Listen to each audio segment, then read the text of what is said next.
Late Age Piconye is a kingdom of little horned men located in a fabulous land. Feel free to stop and read the lore, but the short version is that they were once servants to the theocracy Ind before gaining their freedom and becoming a theocracy themselves. This is quickly becoming one of my favorite nations and dominions, and a few things you'll notice about it is that everyone is size 2. This means you can fit a lot of them per tile. They have low hit points, low strength, most of the nation has low map move, and they all have above average defense. They're also very cheap, so easy to mass, and they all have this gluttony tag, which means they eat about as much as a size 3. For national features, you'll notice they prefer heat scales, which, in the late age, is a good thing. There's a lot of very strong cold scaling nations. They have half-price temples, a free bless point, and every temple they build allows them to recruit one more sacred out of their forts. This means you can have very quick and very high scaling sacred production. For the units, we start out with the Piconye Militia and the Piconye Slinger. There's not much to say about these. They have bad stats. They're very massable, like most militia are. Their militia is stealthy, and because they're size 2 on the Slinger, they're very easy to buff. You can give them Gift of Giant Strength, Flaming Arrows, and Venom Arrows, all spells you can cast very easily on this nation. And then you have these hard-hittings, poisonous, flaming slings that can tear people apart for only 3 resources and 6 gold. The reason you might not do that is the Piconye Crossbowman. At 7 gold, it's just as massable, and instead of the sling, it has a crossbow, which feels very, very good on this nation. Most of your troops are not very hard-hitting because they have low strength, so having this armor-piercing attack makes this one of your more killy units, and 7 gold, it is the most massable crossbow in Dominion's late age. Then for your frontline troops, you have the Piconye Spearman, the Piconye Soldier, and the Piconye Defender. The Spearman and Soldier are very similar at 14 protection, 15 defense on the Spearman, and 17 defense on the Soldier.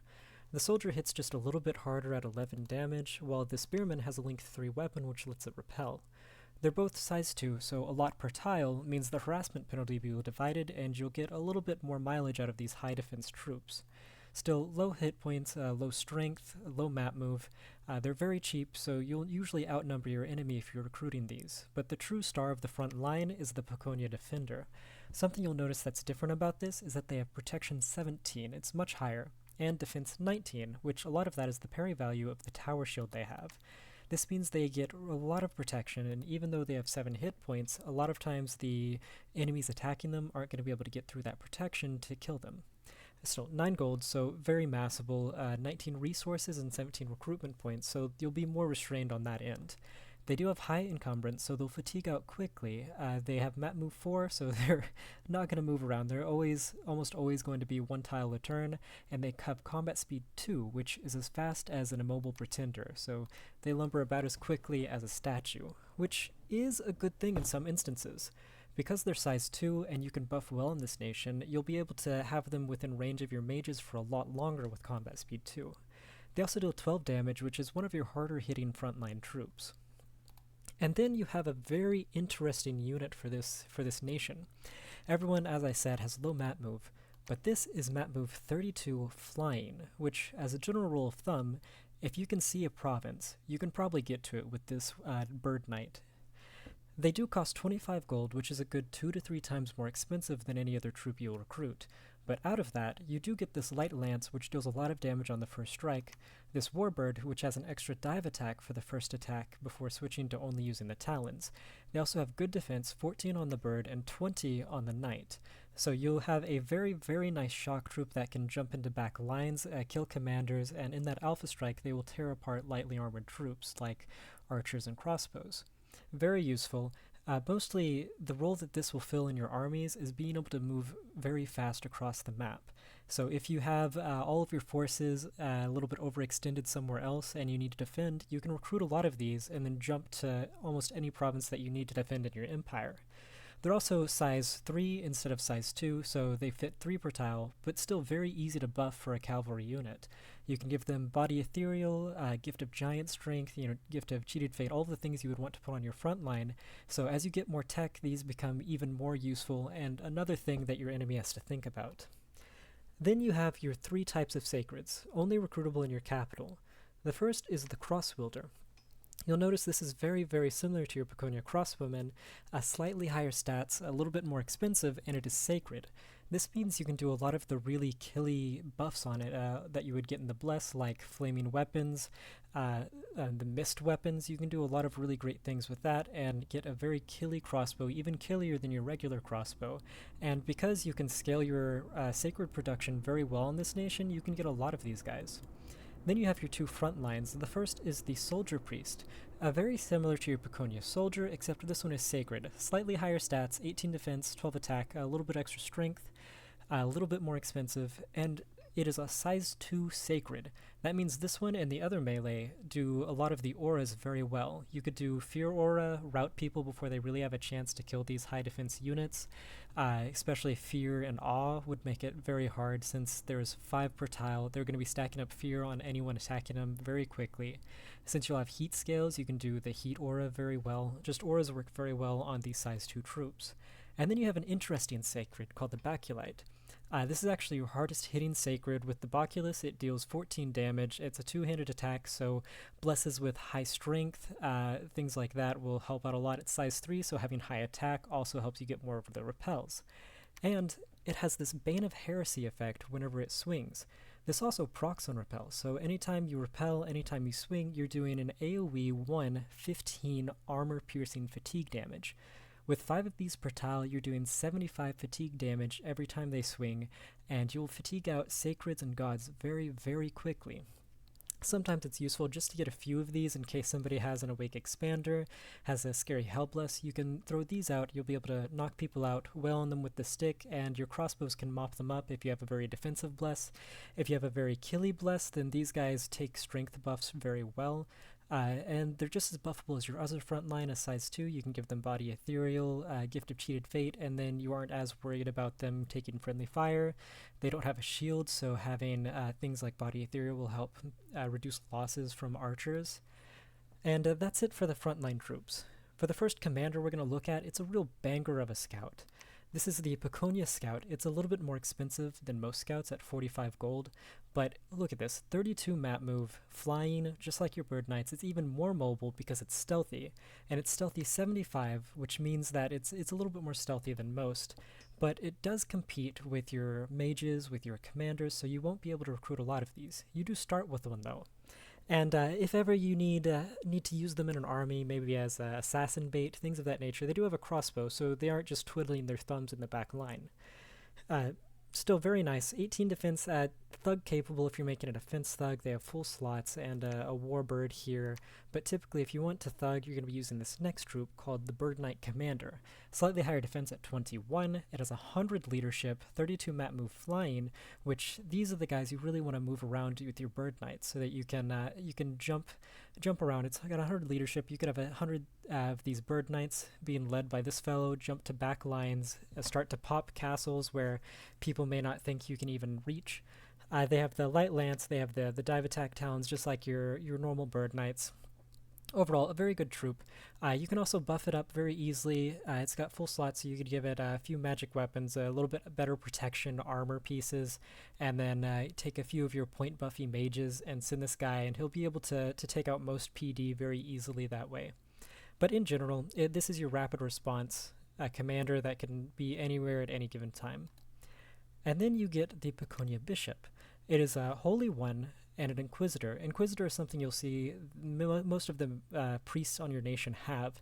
It means when you're preaching against other faiths, your priest level is doubled. Otherwise, it is 85 gold, Holy One. You can keep other people's dominion out very well, and you can recruit a lot of them, which means you can do a few of the more risky low dominion builds. You also have the Piconye Bishop General. This is 100 leadership and holy, so if you have a leader and you have a lot of sacreds, this is probably the person you're going to recruit.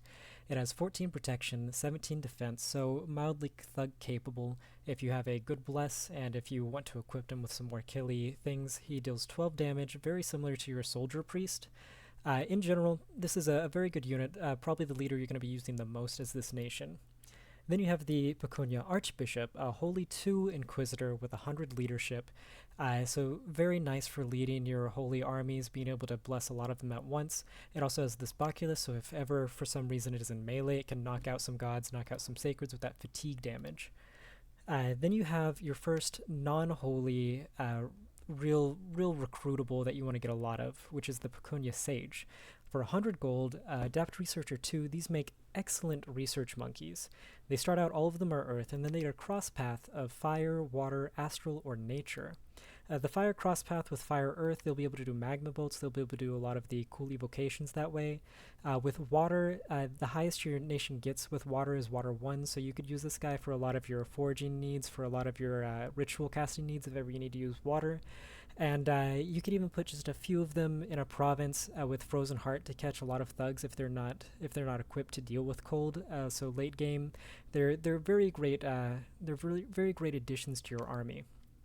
And then the best version that you really want the most of is the Astral 1. For 100 gold and Astral, you do Communions very well as this nation, so getting just a cheap Astral Mage that you can plug into your Communions is a nice touch. Nature 1, again, the highest you're going to get is Nature 1 on this nation, so you could use this guy for your foraging needs, for your ritual casting needs. There are a few useful, like bark skin buffs that you can use with this guy if ever you need to travel him with your armies. But overall, this mage you're going to be using just to research. It's Adept Researcher 2 at 100 gold. It's a wonderful research monkey. And then you get the real star of the nation, in my opinion, is the Piconye Sage Priest. Sitting at 260 gold, it has a lot of paths. It is Fire 1, Earth 1, Astral 1, Holy 1, and then it has a random between Fire, Water, Earth, Astral, and Nature. But starting out with just what it has before it gets the random, we talked before with Fire, Earth, you can do a lot of the Magma Bolts, and then it's Astral 1, so you can plug it into Communions very well. These mages, if you can get a whole lot of them, so you can make a very large Communion with High Fire, that'll give you Flaming Arrows, with High Earth, that'll give you a Gift of Giant Strength. High Astral, you'll be able to do all of the cool astral spells like Enslave Mind. You'll be able to buff up your troops with Body Ethereal, Gift of Cheated Fate, and then you even have High Priest, so you can do Divine Blessing, Fanaticism. You could do the Banishment spam if you're going against an undead nation. You can have a very high Banishment caster in a Communion. You can Smite, and then you also get the random, which will be Fire, Water, Earth, Astral, Nature. The Fire 2s, they'll let you do the Flaming Arrows even easier. There will be a lot of evocations that you can cast as this nation. The Water 1 and the Nature 1, that'll give you 4 separate paths on one mage, so you can run around site searching with this guy very efficiently if he gets Water or Nature. The Earth 2s, they'll be able to do Gift of Giant Strength. They'll be able to work up so that you can get to Earth Boots and then Dwarven Hammers to make your foraging cheaper. And then you have Astral 2s, which will do Body Ethereal without getting fatigued out nearly as quickly. You'll have 1 extra Astral Path for all of your Astral spells like Mind Burn, Enslave Mind, all of those ones that you're doing in the Communion. Also, just having 1 booster, then that would make it an Astral 3, and now you can teleport this guy around wherever you need him. The Nature 1s, that'll put Natures into your Communion, which will let you do, regen on your Communion. You'll have Earth and Nature on that mage, so you can do Strength of Gaia, all of the high resist things that way. You'll be able to do Envenom Arrows. It's just a wonderful, wonderful mage. Every single one of the cross paths here is useful, and you're going to want to get a lot of these guys. They're also recruited outside of forts. With half-price temples, you can very easily just put a temple in a lab, any province in your cap circle, and you can get a lot of these guys out. And then you've got your 2 cap-only mages, the Piconye Pope and the Prester King. Both of these are Holy 3. The Piconye Pope is an Inquisitor, so it can control your Dominion very, very well. Only 2 recruitment points, so early game you could get a lot of these guys for a Smite Rush. Having these Holy 3s can bless all of your Sacreds with the Divine Blessing. They're also 100 Leadership. They have the Boculus too, but at old age, you generally don't want them in the front lines. And then you have the Prester King, also a Holy 3, so you can Divine Blessing, you can Smite, all of those things, and then it's Earth 1, Astral 2, and a random. It has 100% for the same paths you can get on your Sage Priest, and a 10%. Usually you don't want to rely on it, it is only 10%. If it gains Fire, then it has almost all of the same paths as your Sage Priest. All of the other ones just make it a very, very nice mage, but you can get up to Earth 2, Earth 3 if you're very, very lucky. There's a 0.4% chance that you can get up to Earth 3. You can get up to Astral 4 with that same 0.4% chance, but most of the time you'd be getting Astral 3, which is a great teleporter.